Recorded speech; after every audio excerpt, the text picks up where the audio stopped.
Ugonjwa wa Ebola tofauti na ugonjwa wa corona unaambukiza kwa watu kukaribiana sana, sio kwa pumuzi. Ugonjwa wa corona ulikuwa hatari sana kwa sababu ulikuwa unaambukiza kwa kupumuzi, lakini hii lazima muwe karibu sana, ndio naona ni rahisi kufaulu kwa ugonjwa huu. Now, how does it, if it is spreading only through contact and intimate contact, then it means really it is spreading because of carelessness. Carelessness. Kwa sababu ugonjwa huu unaambukiza kwa kukabiliana sana, kuwa karibu sana, sio kwa pumuzi hawezi kuambukiza. Inamaanisha kutokojali ndio shida, ndio inaleta huu ugonjwa kuenea sehemu yote. Now the contact, there are a number of them. I have written about 7 here. Intimate contact. The one of West Africa, spread by a boy picking a mango which had been partially eaten by a bat, akahundu, and eating it. That's how it started. A mango had fallen down, but I think before falling down, a bat had eaten a little bit, and when the boy came and ate it, it had some, I think, saliva or whatever, or feces or from the bat, and that's how that huge Ebola, which killed people in West Africa, started. So what does that mean? Eating fruits, eating things, wash them properly. These people can tell you how can we wash. I will give a chance later to Barimus and the doctors here to tell you who eat fruits, like me, who eats fruits. How do you eat them safely so that you don't know that you have shared it with the bat? They will say something later. So that was one way. The bat sat on that fruit, maybe eat a little bit or what, or urinated there, whatever. Then the fruits fell down. The boy picked it, ate it without washing. That's how the whole thing started. I don't know how many people died. Very many people died that time in West Africa. So you can see there, bat, saliva, whatever, on the fruit. Then apparently another case, I think it was even in Uganda, where a boy went into the caves where there are bats. And there, I think, got in contact with the feces of the bats, and that's how it started, in that outbreak. Now, the third big way is eating wild meat. Because this Ebola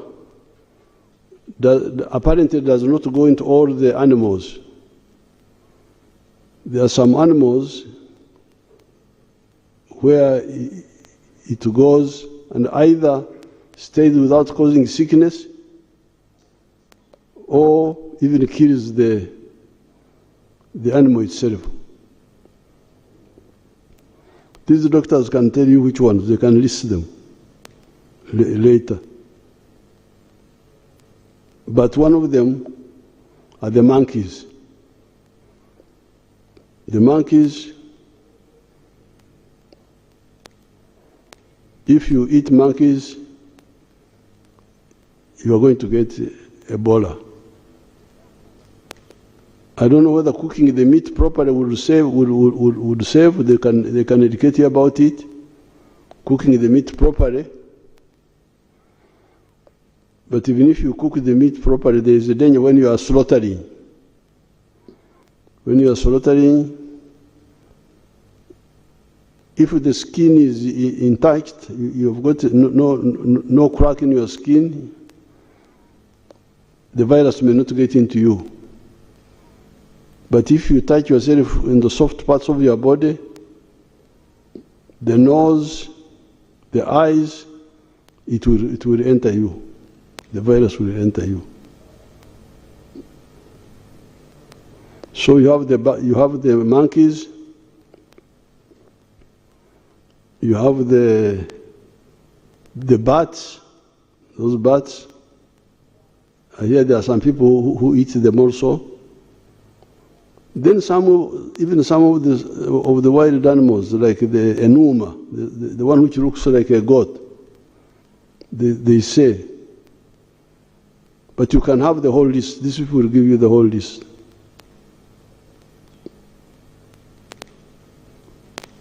And that's why if we are eating meat bought from the abattoirs,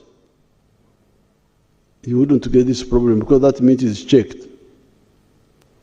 But the people in the villages may not have time to go to the butcheries to buy meat. But be aware of those animals which harbor this virus.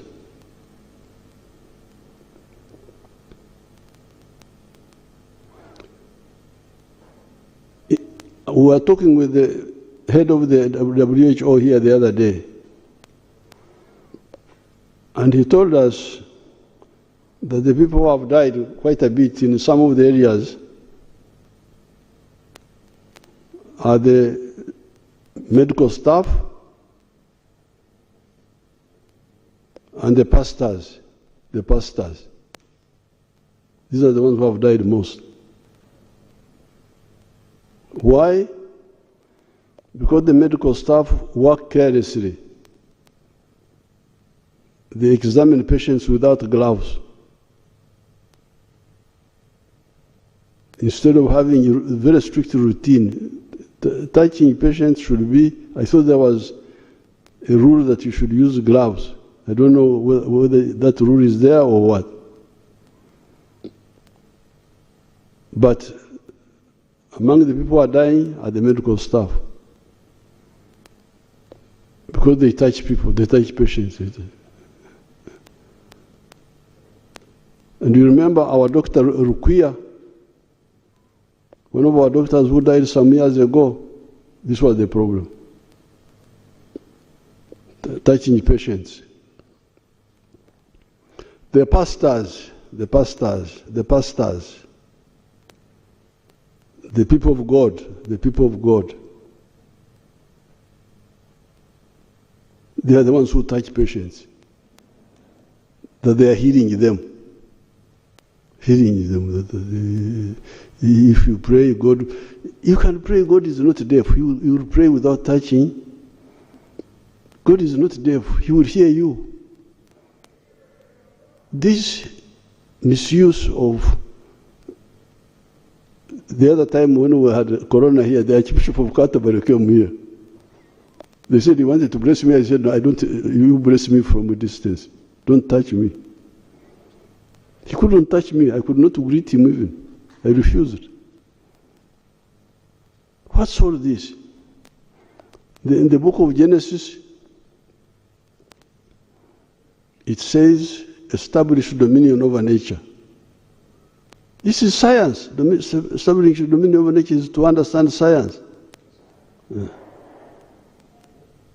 Man was created on Saturday, after all the other creatures were created, and God told him, establish dominion over these creatures, because you are cleverer.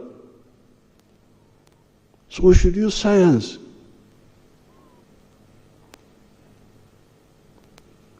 Don't touch people, bless them, because you are not the one who's curing them, it is God. You are interceding.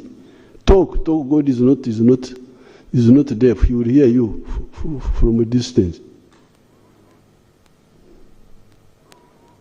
When we had AIDS, I told Bishop Museveni Kauma that time, I will never share this Holy Communion cup with this crowd that they are sharing the communion, sharing saliva. I told him I can't be part of this, and I think they introduced in the individual cups or something. I don't know how clean they are. So please stop abusing, being like the Pharisees, just to be seen, not really doing the work of God. Because that's what the Pharisees would do, praying on the street corners, so that God sees them. So that, no, not God, the people see that they are religious. So the people are dying most in some of the situations. I don't want to talk where. The health workers, the pastors, by touching.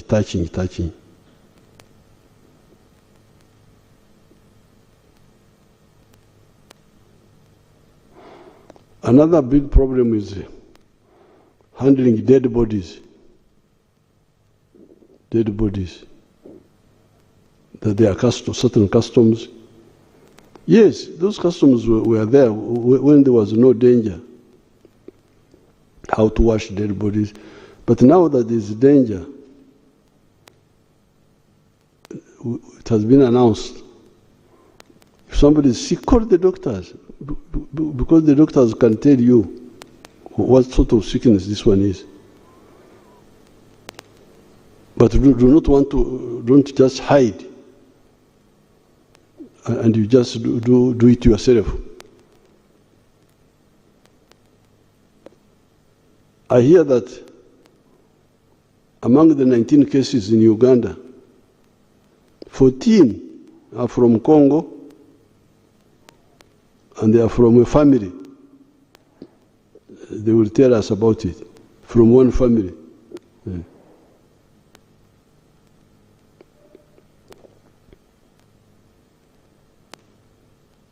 So therefore, you now know how Ebola spreads. Saliva,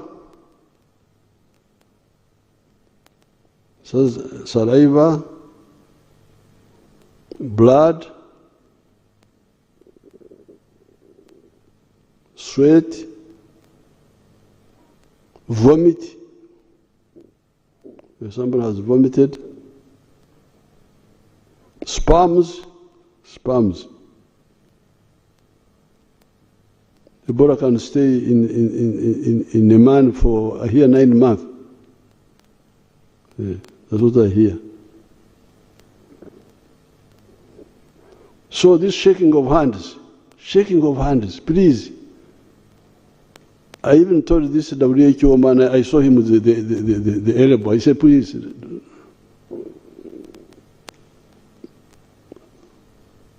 What is the greeting for? Shaking of hands for what? There is a problem. You just wave at people.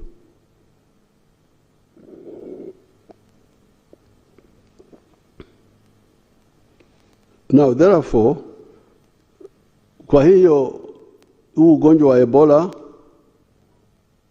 unaambukiza kwa mate, Mate is saliva in Swahili. Kwa damu, kwa jasho, kwa nani za wanaume na wanawake,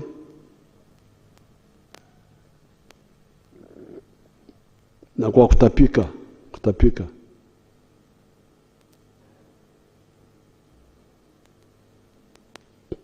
Na zile nyama ambazo za pori ambazo ziko na huu ugonjwa, ya kwanza ni nyani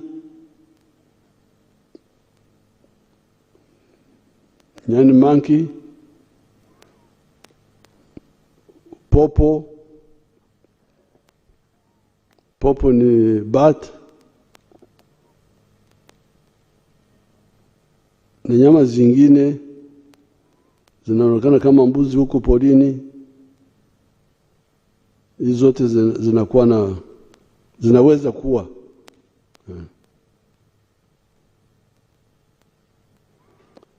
Now with this disease, there is no vaccine yet. And there is also no direct medicine for treating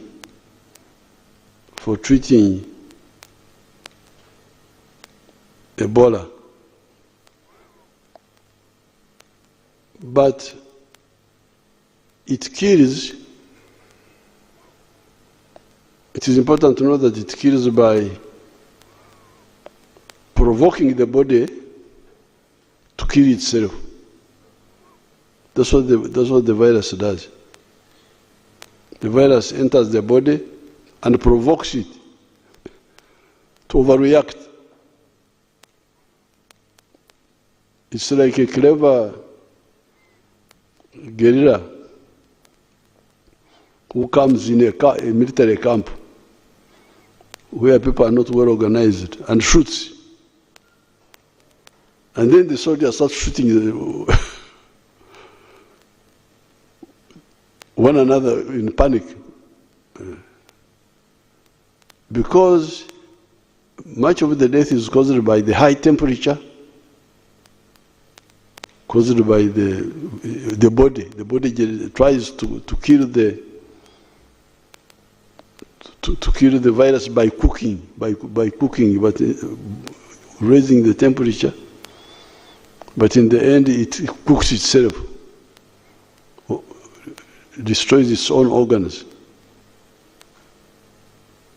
Vomiting, losing water, bleeding eventually. So that's why the good thing is that it is survivable, because we really have survivors. We had survivors in the past. In the past outbreaks, we had survivors. These people can tell you how many survived the other time. I have some figures here, but I don't have time to go through them. But even now, we already have survivors. I think like 5. 5 have already survived out of the 19. 2 are the ones who died. 2. There are still 2, they have increased.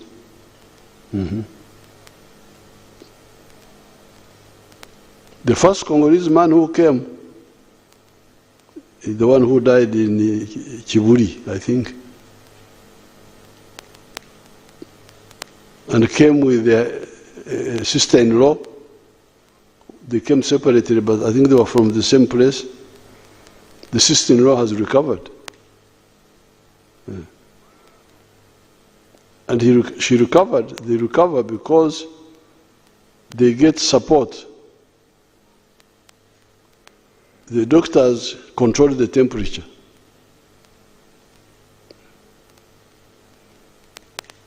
They tell the soldiers not to panic. The commander says, please, don't shoot aimlessly.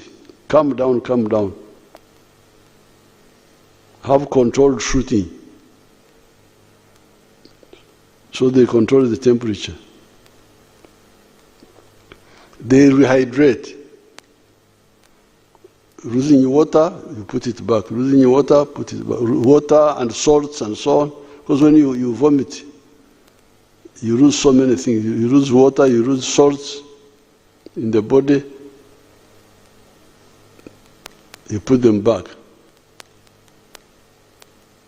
You put the water, the fluids. So the body now has a chance to fight in an organized way. And people get cured. So which means the body overcomes.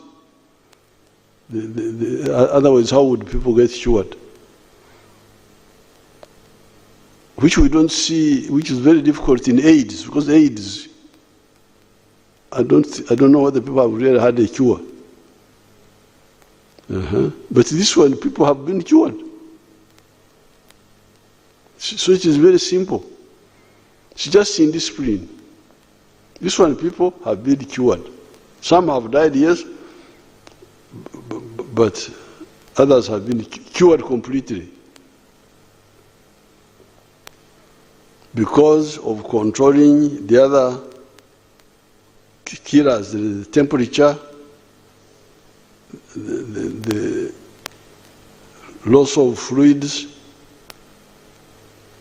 You find the body fights back and it overcomes the virus. Combined with the inability to spread so much like corona was spreading through breathing. This one is spreading through contact. This disease is easy to stop if only people are serious. So therefore, the most important thing is to report quickly to the doctors.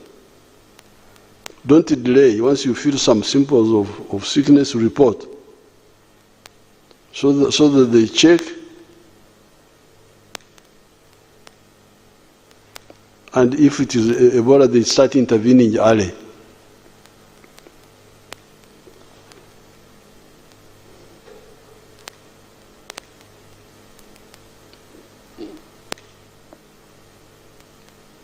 Now, because this corona is involving other countries, this Ebola is involving other countries, we have had to stop mass movements of people from neighboring countries, especially Congo. That's why I think public transport was stopped, correct? We only allow cargo. Why do we allow cargo? Cargo is very crucial. It's very crucial for countries, for businesses. To stopping it is like a blockade, as if you are at war. You can't do that. But the good thing is that cargo also requires a few people. Cargo requires a driver and a tanboy, 2 people. Finish. And these are easy to check. You can check them at the border. If they are sick, you. Now, the other good thing about Ebola, this Ebola is a disease. It's very easy. The other thing about Ebola is that it doesn't infect. Somebody is not infective until he starts getting sick. But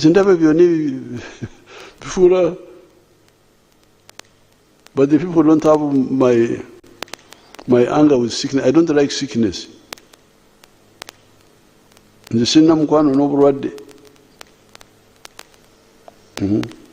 don't like it. That's why.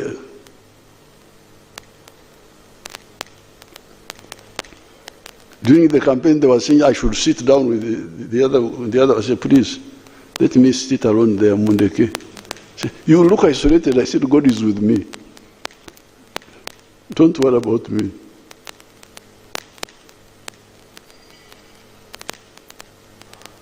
So this one, apart from infecting only by contact, even that starts happening when somebody has started showing signs of sickness. Before the virus can be in the body, the person is not yet infective. So it's very easy. It's just small windows of just indiscipline. So that's why, therefore, we don't fear the cargo, petrol tankers, trailers. They have one driver, one turnboy. Finish. You check them. If they enter, somebody was saying, but they may come and they get sick when they're here. If they get sick when they're here, they will report. If they follow, they will report and get isolated. And the road is parked somewhere. Finish. It's not a big problem. But the passengers, okuzinduka, abanyarwanda call it okuzinduka. When you are going to check on friends, you postpone that. It's not the same thing as cargo. Cargo is a matter of life. Cargo is petrol, is food, is fertilizers.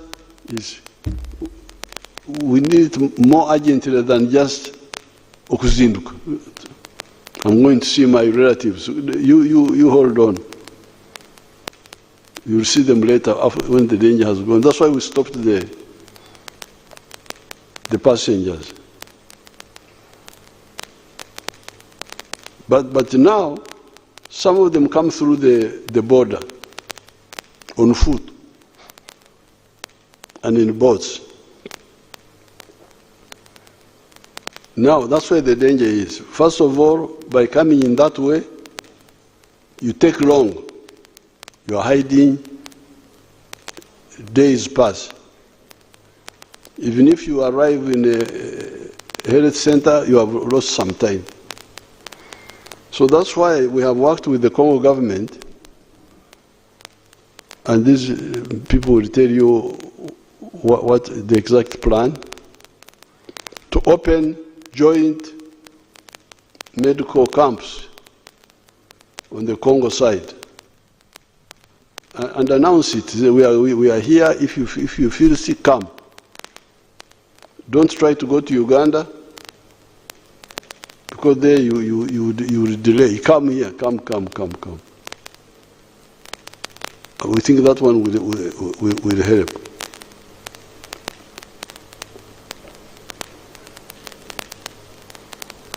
Now, when we are dealing with this matter, you hear some people talking of culture. There's the culture of washing dead bodies. There's the culture of eating this, eating that. But these cultures are there to preserve us, not to kill us.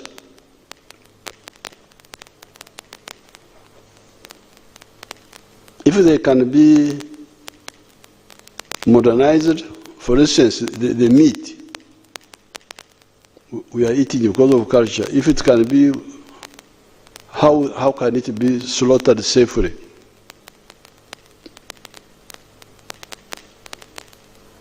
And cooked safely. And then maybe you can continue.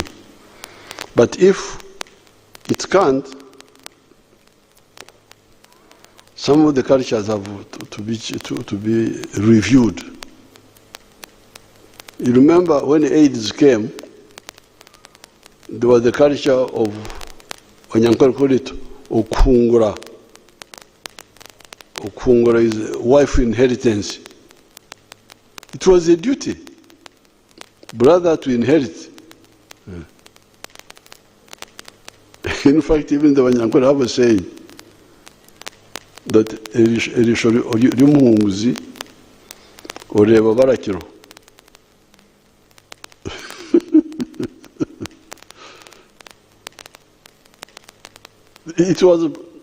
It was like constitutional. You had to inherit the wife of your brother who died. And it was a social arrangement, because the question was, this fellow has died. There is no social insurance, there are no pensions. Who will look after the children? Who will look after the wife herself? So that was the arrangement. But when AIDS came, we saw the danger and we said, please, please, please. And people started reviewing it. Female circumcision, how could you reform it? Female circumcision was wrong science. There was no way you could say you do it properly in a better way. There was no better way. So we had to confront our Kapchorwa people and say, please, this one.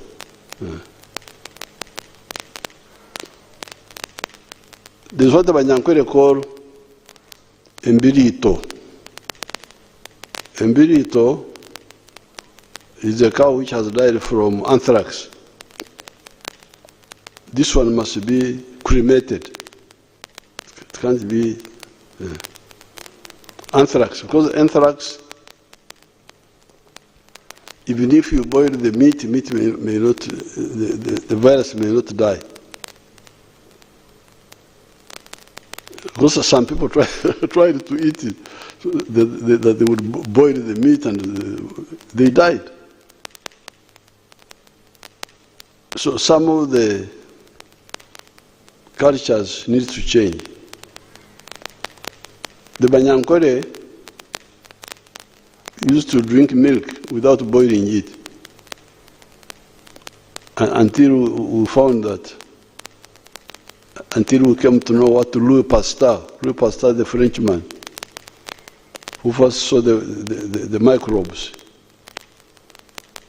so started knowing what he had seen, that there are microbes in the milk which we don't see. And we had to boil it, we had to abolish that culture. So I appeal to our people to review those cultures. Now, but also connected with all this is the issue of invading the forests. I will get time and write something about the trade order and the environmental restoration which I see going on. I will have something and write.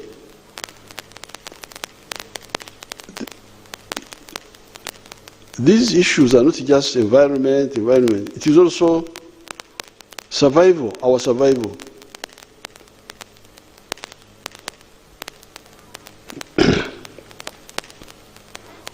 I have not studied it, but I will challenge these people to study it and inform you.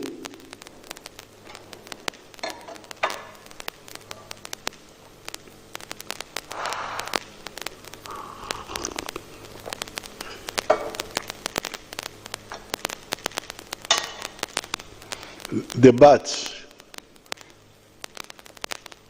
I normally see the bats flying at night. Eating, I think they eat insects. Do they eat insects? Yes. So the bats, you may find the bats are also part of the balance of nature. They do some good work. Maybe they are doing some good work. Eating the insects. Because if the insects were not eaten, they will be too much, they will overpower us. So I don't know whether it is correct to campaign for the extermination of the bats. If the bats are exterminated, is it good? But me, I suspect, because I normally see them eating insects. And I had no problem with the bats. They were there at Kiamati Boys School. They were in the roof. We were not bothering you with them. Because they don't eat other. It's only now that they have this problem. So, if they were in the forest, and we are not invading the forest, disturbing their habitat, and they come, eat the insects, go back, that's how, it's part of the balance of nature. They would actually be doing a good job. But when we invade the forests, and the caves, and the what, that's how we now provoke problems also.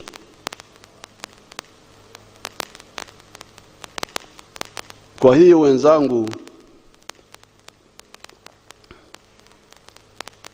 huu ugonjwa wa Ebola ni rahisi kusimamishwa, kukomeshwa, kwa sababu kwanza hauambukizi sana. Sio kama corona kupita kwa pumuzi. Mpaka ushikane na mtu mkono,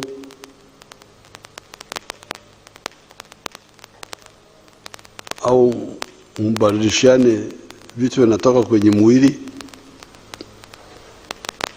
ndio anakuambukiza. Au kula zile nyama ambazo tumetaja pale.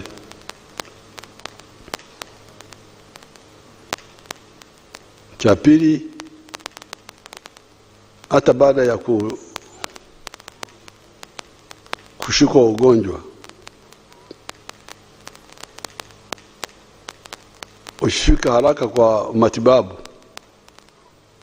unaweza kupona. Kwenye watu 19 ambao wamekutwa na Ebola hapa Uganda, 5 wameshapona.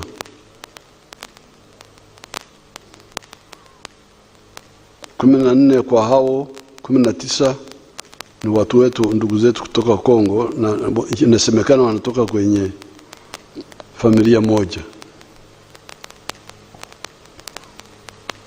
Kwa hiyo mambo hayo mawili, kwanza huu ugonjwa hauambukizi sana kama corona, ni rahisi kukomeshwa. Tukiacha kushikana mikono, tukiacha kufanya ile mambo yote tumetaja hapa, kushika maiti bila kujua mtu amefariki kwa sababu gani. Wale watu wa Mungu kuweka mikono juu ya wagonjwa, waganga, watu wafanyakazi wa afya, kushika wagonjwa bila kinga, bila gloves. Hizo gaps zote ndizo zinaleta shida, lakini ni rahisi kusimamishwa. Wacha niachie hapa, alafu niulize kama waganga wanataka kuongezea. Add anything, you people.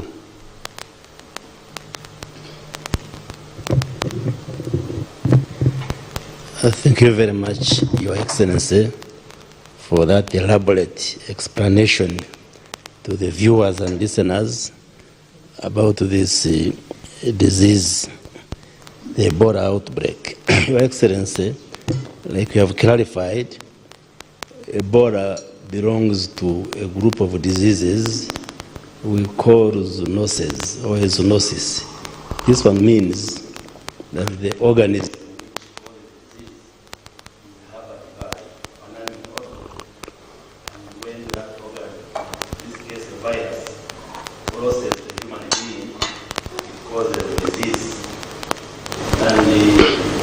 first identified in 1976 in Congo, Zaire. The right is named Ebola from a river in northern Congo. In that community where it was first identified, but there was a simultaneous outbreak in Sudan, 1976. And since then, there have been outbreaks. Congo, DRC is now experiencing, I think, the 17th outbreak. In Uganda, we had the first outbreak in 2000, and we are now having the 9th outbreak. Because we have been having outbreaks, some big, like the one which was in northern Uganda, and even in Bundubujo. Others have been mild, small. You have explained there are animals which are reservoirs, which harbor this virus. And the most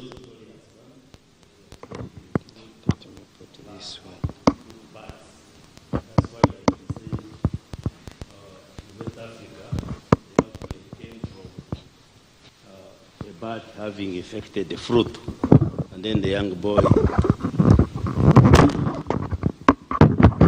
ate the fruit. But there are also other animals like monkeys and the non-human primates like chimpanzees. Even pigs have also been found to harbor, they can harbor this virus. And actually, information shows pigs and chimpanzees can actually fall sick. For them, they can even fall sick of this Ebola. And once it infects you, it takes 2 to 21 days to incubate before it develops into symptoms and one gets sick.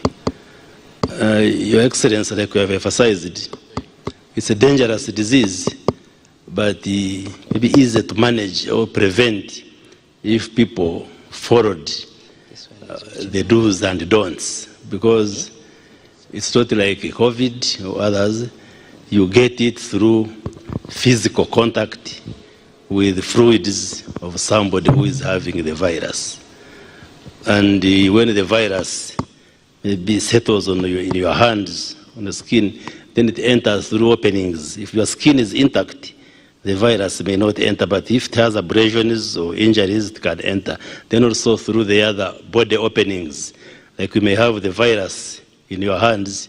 If you touch your mouth, you touch your nose, touch your ears, eyes, sexual organs, like through sex, those are openings which can allow the virus to enter your body, and then it causes damage, like you have explained. This virus has different strains or types, up to 6, but those which cause the disease in humans are mainly 3, and they are named according to where they were discovered.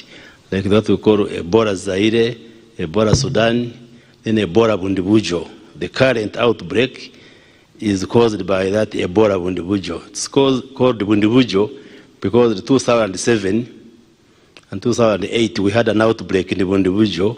When they isolated the virus, it was different from the one which had appeared in Congo and appeared in Sudan. There are other strains, but they are not non-pathogenic. They don't usually cause illnesses in human beings. And like you have said, the other strains, like the one of Zaire, they have vaccines and drugs. But this Bundubujo doesn't have a vaccine yet and a drug yet. But there are trials which are being done, but they are not yet conclusive. And that's why we must be very careful and follow what health workers and what you are telling the public so that we avoid and prevent getting this illness, since we don't have a vaccine and a drug yet. But like you have clearly explained, if somebody comes early and is attended to by health workers, you can go through the sickness and you get cured and you are sent home, like the 5 who have been managed under our system, and they have been discharged and they have gone home. The problem is that the symptoms of Ebola disease are like those of malaria and typhoid. And it's important for the public to know. You get fever, headache, nausea and vomiting, joint pains. If you get worse, you can start getting bleeding from different parts of the body. So people out there, someone might fall sick and they think it's malaria. So it is important that if somebody develops any of these symptoms, especially if you have had contact with somebody who is sick or those who live on the borders with the DRC, it's important they go early enough to the health facilities because the health workers can manage these cases, Your Excellency. The Ministry of Health and the government have mounted a huge response to contain this outbreak. And like we have explained, most of the cases that have tested positive are imported cases because the epicenter or where this outbreak started is in our neighboring country, DRC, in Ituri province. But the other provinces like North Kivu and South Kivu have also registered cases. So we appreciate your guidance that instead of allowing many more Congolese coming into Uganda, we go and work with the Congolese government and the people to establish treatment centers across in areas close to the border, because there is a belief and perception in the DRC that, which is correct, that there is better management of the cases here in Uganda. And that's why many friends and brothers and sisters in the Congo try to come to Uganda to get better care. Even the first person who came and died came as a patient, but I think he didn't reveal that he was sick, and he was admitted in Kivuli Hospital, managed by health workers. He came on the 10th, died on the 14th. Then on the 15th, that's when the health workers confirmed it was Ebola, but he had come for treatment. So, like we have guided, we are going to establish the treatment centers, up to 4 centers in the DRC, and we work with the WHO and the health workers in the Congo, but also we take our experts to Congo so that the Congolese know that the good services they would be getting here in Uganda can be got from their own country, and then we minimize the numbers which are coming into Uganda, Your Excellency. But we have also mounted a strong campaign, especially in the districts and the communities bordering DRC, and give them measures, like we have closed the markets and all these gatherings. We have advised people to avoid weddings and big parties, and the health workers, the RDCs, and the other government workers are seriously mobilizing together with the Ministry of Health staff. Maybe where people are still concentrated, but we have given them guidelines, like in schools, because we didn't want to close schools, but all schools have been given guidelines on infection control measures, like ensuring that the learners can wash their hands, use sanitizers, and all the preventive measures. And also the churches and the prayer gatherings, they have got all the guidelines on what to do to ensure that those who come for prayers remain safe and do not become a vehicle for transmitting the virus, Your Excellency.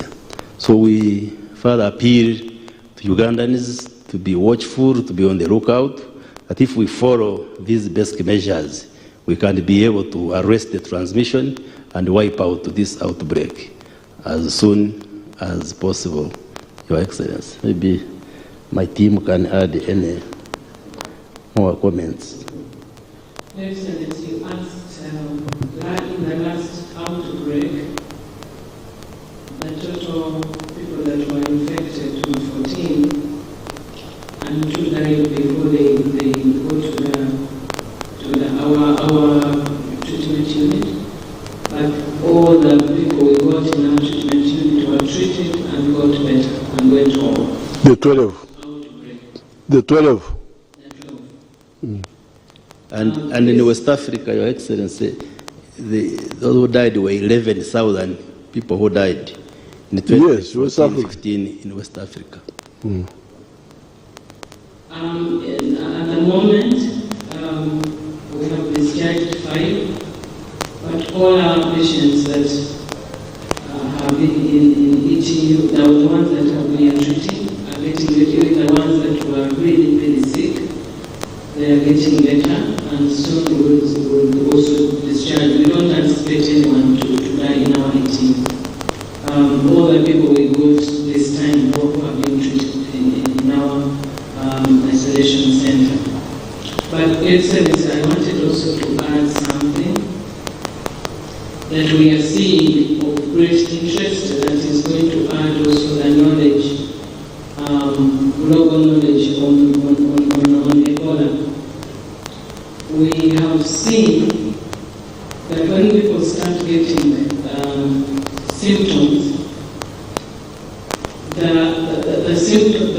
virus is highly concentrated in the saliva, in the vomitus, and in the stool.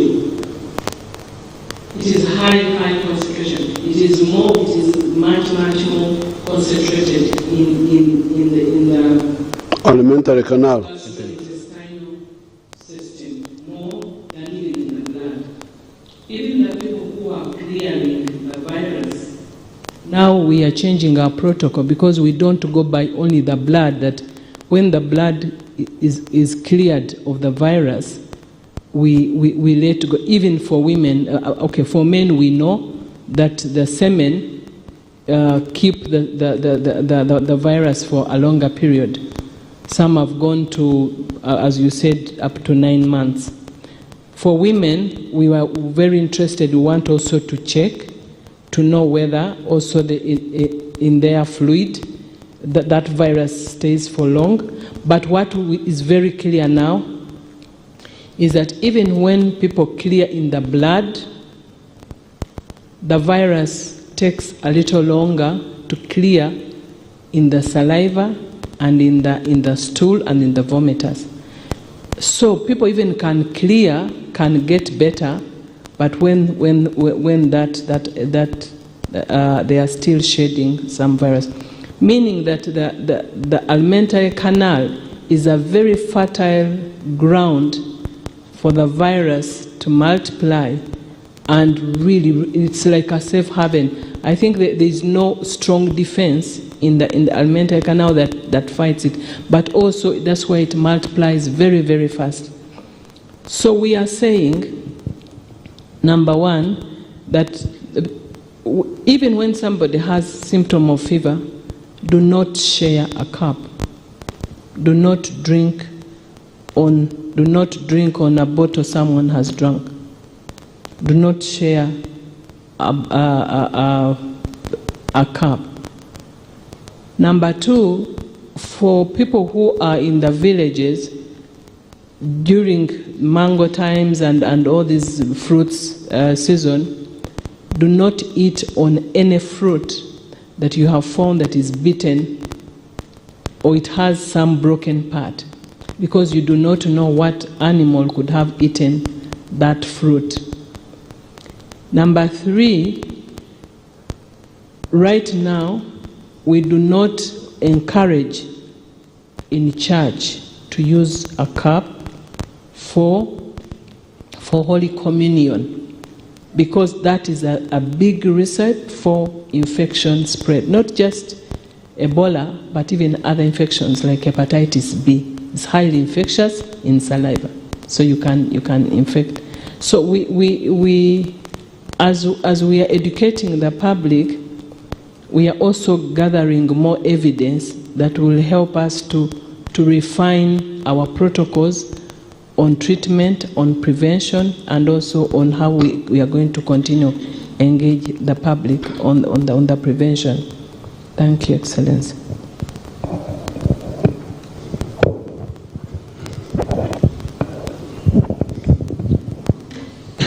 Your Excellency, thank you. That is the commander of diseases. Is the Commander General. No, Your Excellency, I'm now also converted more prevention. Oh, yes. Is now Director General of Health Services. Yes, please. You want us to remain healthy rather than disease? Yes, please. Your Excellency, as you clearly indicated, the people at risk are really the health workers.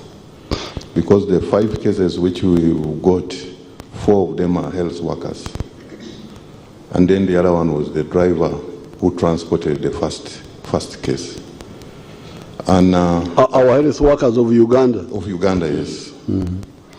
Who handled the Congolese carelessly? They handled the Congolese because this particular patient, I think they got into the process. She was very sick, and then she got into a cardiac arrest, so she got into a process of resuscitating the what? So the exposure was very, very huge.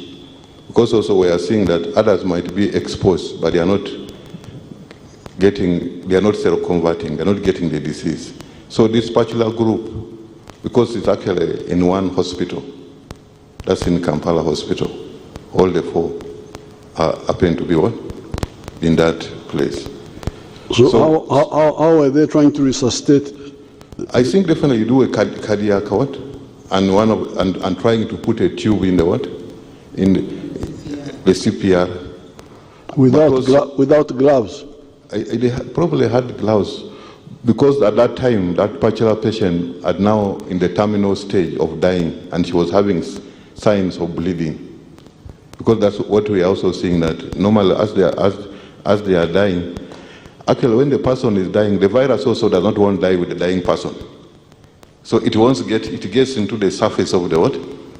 Of the body. And so all the body is very infectious. That's why the bodies are really super spreaders.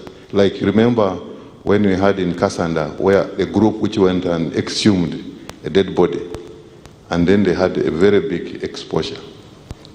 So really our call is to the health workers that they need to protect themselves, put on gloves, sanitize, and wash hands. Those are really preventive mechanisms, can protect them, protect their patients, but also protect their families. But in this case, where was the carelessness? The carelessness now, because now I am sure that the patient there was a lot of bleeding and probably a lot of probably vomiting, a lot of fluid coming through the throat, and even when they were trying to put the endotracheal tube, there was already a bleeding which was coming out. So in the process, the gloves sometimes... How could they have done it safely? Now to put on the gown? In that kind of patient now, they needed to have put in what we call now, they would have needed to put in an Ebola suit, where they should have been able to have goggles. Because like when you spoke about the late Mercy Lukuya, the exposure he had is that the patient was agitated because of restless, because he was about to die. So in the process, a lot of either he coughed, then it got into his what? Into his face. So that's how he got contamination. So it gave him a lot of high-risk exposure. Okay, so Ugandans and other friends, this what we wanted to share with you. Have we had any new cases in the last? In the last 5 days, we've not registered any additional cases. Please, you can see this is a very simple thing. A few people came from Congo. A total of how many now, including the ones who died are all Congolese? The 2. So that means that 16 Congolese came, and the 14 included the 2 who died. The total are 14. Oh, 14, okay. The 2 died, 12 are the ones that we've been treating. So you people, Uganda, you can see now, this is just simple mismanagement of something that can be managed. 14 people from Congo came. The 2 who came late died. The 12 who came early, 5 have already recovered. All the 5 are Congolese. One is a Ugandan, the driver. Okay. Then the 4 are Congolese. So out of the 12 Congolese, 4 have recovered. The Ugandans are 5, so 1 has recovered now. That means the ones who are still sick are 4. And they are all health workers. So the story is clear. Some sick people from Congo came, they were not handled carefully here. That's all. Now with the little alertness we have had, although me, I'm not satisfied because I was at Kororo and I was watching those MPs dying to hug one another. And, it's as if they are bewitched. Bana babaloze o baba lebatia. Awa wamelogwa awa wako namna gani. In spite of all that, 5 days now, no new case. It looks as if the fire of Ebola has started going down. So therefore, please, we've got a lot of work to do. Let's be very serious. We don't have to keep playing around with it. Listen carefully and act. This is easy to stop. We stopped it in the past, we can stop it now. Thank you so much. God be with you.